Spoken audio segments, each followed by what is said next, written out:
Sir शीशा पे नीचे के लिए तो लाइट का शीशा पंकज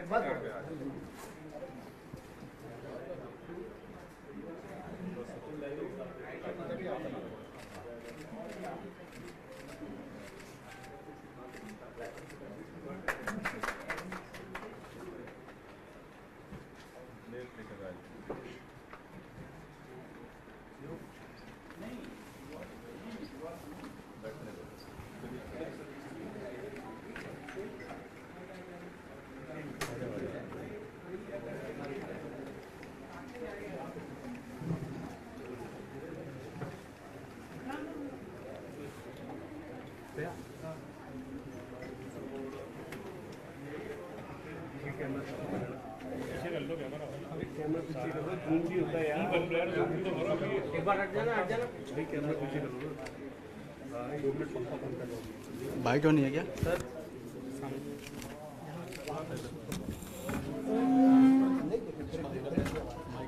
हाँ कर रहा हूँ सर।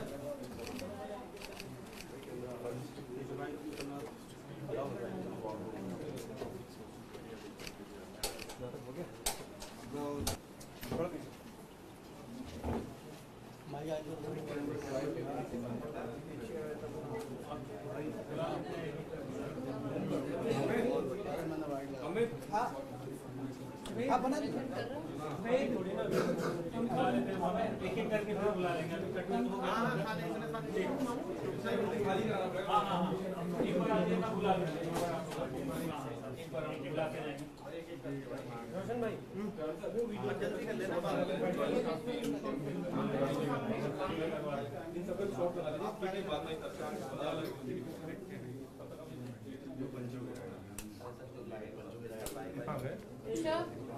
बाइट कर लें क्या?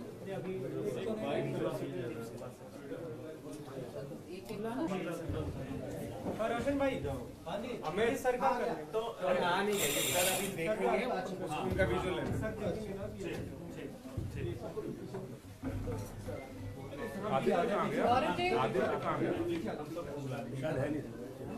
आदित्य को तो बुला था, लैपटॉप लेके आ रहा है। एक बार आदित्य को बुलाओ, बाहर है।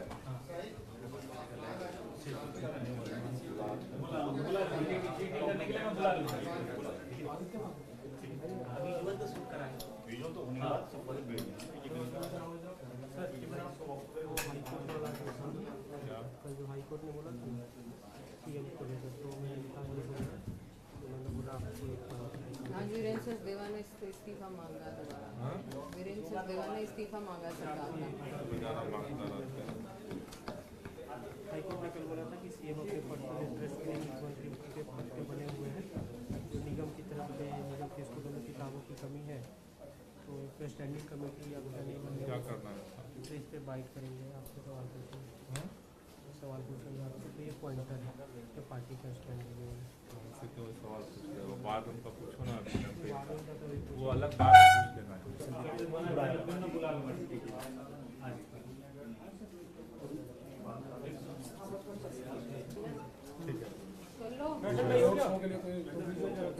फिर आज आपने वार रूम लॉन्च किया, वार रूम का इनॉग्रेशन किया। आप क्या कुछ इसके जरिए आप लोग के कैंपेन की रणनीति रहेगी, किस तरह से लोगों के बीच जाएंगे? देखिए, आज से वार रूम लॉन्च हुआ है, जिससे कि लोकसभा चुनाव के कैंपेन को और व्यवस्थित तरीके से तेज गति से आगे बढ़ाया जा सके। पहले चरण में पूरे दिल्ली के अंदर 4 सीटों पे, जहां पे आम आदमी पार्टी के कैंडिडेट लड़ रहे हैं, पूर्वी दिल्ली लोकसभा, पश्चिमी दिल्ली लोकसभा, साउथ दिल्ली लोकसभा और नई दिल्ली लोकसभा। तो इन चारों लोकसभा में हमने कैंपेन पहले चरण में डोर टू डोर शुरू किया था। दूसरे चरण में पूरे दिल्ली के अंदर संकल्प सभाएं चल रही हैं। अब आज से तीसरा चरण हमारा कैंपेन का शुरू हुआ है रोड शो के माध्यम से। सुनीता केजरीवाल जी का आज रोड शो पूर्वी दिल्ली लोकसभा से शुरू हो रहा है। इन सभी गतिविधियों को, चुनावी जितनी जरूरतें हैं उनको मॉनिटर तरीके से शुरू करने के लिए वार रूम आज ये पार्टी मुख्यालय में शुरू हुआ है। इसमें लगभग 12 हमने सेक्शन बनाए हैं, जिसमें 4 लोकसभाओं के हमने इंचार्ज बनाए हैं, जो पूरे उसको कोऑर्डिनेट करेंगे सभी गतिविधियों को। उसके साथ साथ social media team, digital media team, campaign management की टीम, डाटा मैनेजमेंट की टीम, रिसर्च की टीम, लॉजिस्टिक की टीम और लीगल टीम, क्योंकि अब नॉमिनेशन की प्रक्रिया अब अगले हफ्ते से शुरू हो जाएगी, तो परमिशन नॉमिनेशन उसकी भी तैयारी हम शुरू कर रहे हैं। तो अब पूरी तरह से अगर हम कहें तो आम आदमी पार्टी इस वार रूम के माध्यम से पूरे चुनावी अभियान को संचालित करने के लिए अब आज से तैयार हो गई। आम आदमी पार्टी का कैंपेन के टाइम डेटा पे ज़्यादा फोकस रहता है, रिसर्च वर्क पे ज़्यादा फोकस रहता है, तो क्या केवल इन 4 लोकसभा क्षेत्रों में कितने लोग हैं, कौन किसे वोट करते रहे, सभी पे आप लोग फोकस करते हैं? निश्चित रूप से हमने रिसर्च टीम भी वार रूम में सेटअप की है, उसके साथ साथ डाटा मैनेजमेंट की रिसर्च से अभी अलग अलग जो हमने पहले चरण का कैंपेन किया तो उसमें बहुत सारा डेटा जो है हमारे पास आया है। जो पहले से जो हमारे पास डेटा है तो डेटा एनालिसिस इन सारी चीज़ों पे हम काम कर रहे हैं। आपने सुनीता केजरीवाल के कैंपेन की बात की, आज से जो रोड शो शुरू हो रहा है, बीजेपी से लेकर सवाल उठा रही है कि बीजेपी के लोग पहले से कहते रहे हैं कि सुनीता केजरीवाल को एक्टिव पॉलिटिक्स में आम आदमी पार्टी लेकर आने की कोशिश कर रही है, जो अरविंद केजरीवाल की जगह ले सकते हैं। देखिए, ये बेचैनी भाजपा की दिखा रही है कि कहीं न कहीं आम आदमी पार्टी का जिस तेजी के साथ चुनाव प्रचार आगे बढ़ रहा है उससे भारतीय जनता पार्टी डरी हुई है। लेकिन ये चुनाव आम आदमी पार्टी नहीं लड़ रही है, इस बार दिल्ली की जनता ये चुनाव लड़ रही है। दिल्ली के लोगों ने अपने वोट से चुन करके दिल्ली के मुख्यमंत्री अरविंद केजरीवाल जी को अपना समर्थन दिया था। जिस तरह से उनको तानाशाहीपूर्ण रवैया अपनाते हुए गिरफ्तार किया गया, दिल्ली के लोग तैयार हो रहे हैं इस पूरे जेल का, इस तानाशाही का जवाब वोट से देने के लिए, और पूरी दिल्ली लड़ रही है। और मुझे लगता है कि भारतीय जनता पार्टी जिस तरह से इन्होंने तानाशाही किया है, दिल्ली के लोग अपने वोट से इस तानाशाही को खत्म करें। जी, एक दूसरा मुद्दा है, कल दिल्ली हाईकोर्ट में निगम के स्कूलों को लेकर एक PIL पे सुनवाई करते हुए हाईकोर्ट ने सीएम अरविंद केजरीवाल को लेकर कड़ी टिप्पणी की। हाईकोर्ट की तरफ से कहा गया कि उन्होंने सेल्फ इंटरेस्ट के लिए, अपने इंटरेस्ट के लिए एक तरह से दिल्ली को नुकसान पहुँचा रहे हैं, MCD में किताबें नहीं पहुँच पा रही है और वो सेल्फ इंटरेस्ट के लिए इस्तीफा नहीं दे रहे हैं, रिजाइन नहीं कर रहे हैं। देखिए, पहली बात तो ये है कि जहाँ तक MCD की बात है, अभी पूरे देश में देखा है कि किस तरह से पिछली बार कितने जद्दोजहद के बाद मेयर का चुनाव हुआ था। उसके बाद जो है इन्होंने LG साहब ने जिस तरह से गलत तरीके से एल्डरमैन नियुक्त किए, उसकी वजह से आज तक स्टैंडिंग कमेटी नहीं बनी, काम प्रभावित हुआ। अभी इस बार तो उन्होंने मेयर के चुनाव को ही कैंसिल कर दिया। तो ये तो सबको पता है, साफ साफ दिख रहा है कि किसी भी कीमत पे भारतीय जनता पार्टी जैसे दिल्ली सरकार को ठप करने में लगी हुई है, अब उसी तरह से वो दिल्ली के MCD को भी ठप करने की कोशिश कर रही है। सीएम को लेकर जो हाईकोर्ट की टिप्पणी थी उस पर आप क्या कहेंगे? देखिए, मेरे ख्याल से अभी अलग अलग अदालतों में बहुत सारे लोग PIL लेकर के गए थे। अदालत ने बहुत इस पूरे मसले पे पहले ही अपनी स्थिति स्पष्ट कर दी। अदालत की अपनी बात की अभी थोड़ी देर पहले एक खबर आई है, राउज एवेन्यू कोर्ट से आपके अमानतुल्लाह खान को बेल ग्रांट की गई है। ED ने कंप्लेन की थी कि वो नोटिस पे नहीं पहुंचे थे उस मामले में। देखिए, अमानतुल्लाह खान को ED ने बुलाया था, रात के 12 बजे तक बिठा करके रखा था, फिर उसे छोड़ना पड़ा था। तो ये तो सबको पता है कि किस तरह से केवल राजनीतिक साजिश के तहत आम आदमी पार्टी के नेताओं को जो है केंद्र सरकार फंसाना चाहती है। किसी भी कीमत पे आम आदमी पार्टी को खत्म करो, आम आदमी पार्टी के नेताओं पे झूठे आरोप लगा गिरफ्तार करो। तो ये तो सारा सिलसिला जो चल रहा है, ये घटना भी उसी को बयां कर रही है।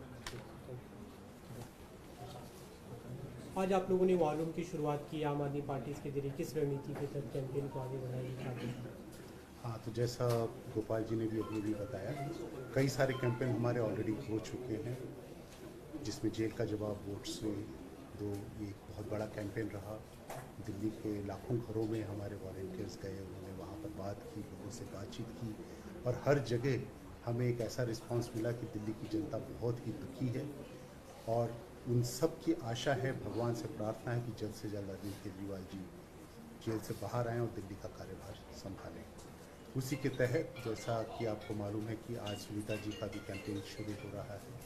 उसके बाद डोर टू डोर और अन्य कई सारे कार्यक्रम ऑलरेडी लाइंड अप हैं अगले 3-4 हफ्तों के लिए, और सारे कैंडिडेट्स हमारे अपने अपने क्षेत्रों में काम कर रहे हैं। बज़ एक्टिविटीज़ चल रही हैं जिसके ऊपर रोज़ की रोज़ नए आयाम इस्तेमाल कर नए तरीके इस्तेमाल करके जनता तक हम अपनी बात पहुंचाने की कोशिश कर रहे हैं। और सबसे अच्छी बात है कि सभी कार्यक्रमों से जनता का जो विश्वास, जनता का जो प्यार हमें मिल रहा है, उससे उम्मीद है कि इस बार दिल्ली की जनता 7 सीट पर भाजपा को हटाएगी। इंडिया अलायंस के कैंडिडेट्स को 7 सीट पर इस बार जिताने का उन्होंने मन बनाया है, ऐसा साफ दिख रहा है। वॉर रूम की उसमें क्या कुछ भूमिका होगी जो आपने? वॉर रूम की बहुत बड़ी भूमिका होती है, क्योंकि जो एक कैंपेन को मैनेज करने के लिए अलग अलग डिपार्टमेंट्स की ज़रूरत होती है, अलग अलग भागों की ज़रूरत होती है। जैसा आपने देखा होगा अभी आपने कि मीडिया टीम है, सोशल मीडिया टीम है, logistic team, data management team, research team, campaign management team और लीगल टीम। तो इन सब का आपस में बात करना भी बहुत ज़रूरी होता है। तो वॉर रूम के होने से एक तो फ़ायदा ये होता है कि सारी के सारी टीमों के जो प्रमुख 2-3-4 लोग होते हैं वो एक साथ बैठ जाते हैं, उससे उनका आपसी तालमेल बहुत बढ़ जाता है। साथ ही अगर किसी को इनमें से किसी से भी बात करनी हो तो उनको मालूम है कहाँ बैठे हैं, कब बात करनी है और कहाँ बात करनी है, तो इसका बहुत बड़ा फ़ायदा होता है। Thank you. तो मुझे लगता है कि भारतीय जनता पार्टी को ये मान चुकी है कि वो चुनाव हार रही है। सर एक आखिरी सवाल, चुनाव के बीच में दिल्ली हाई कोर्ट का एक तल्ख टिप्पणी आप लोगों के लिए आया कि सत्ता के लिए आप लोगों को सिर्फ अल्टीमेटली सत्ता ही चाहिए। देखिए मेरे ख्याल से अदालत की कोई छुपी बात नहीं है, ये पूरी दुनिया में लोगों को पता है। अगर जिस तरह से दिल्ली सरकार को भारतीय जनता पार्टी ने ठप करने के लिए चोटी लगाया है, उसी तरह से इस बार अभी मेयर का चुनाव ही कैंसिल कर दिया गया। तो भारतीय जनता पार्टी जिस तरह से अपमान कर रही है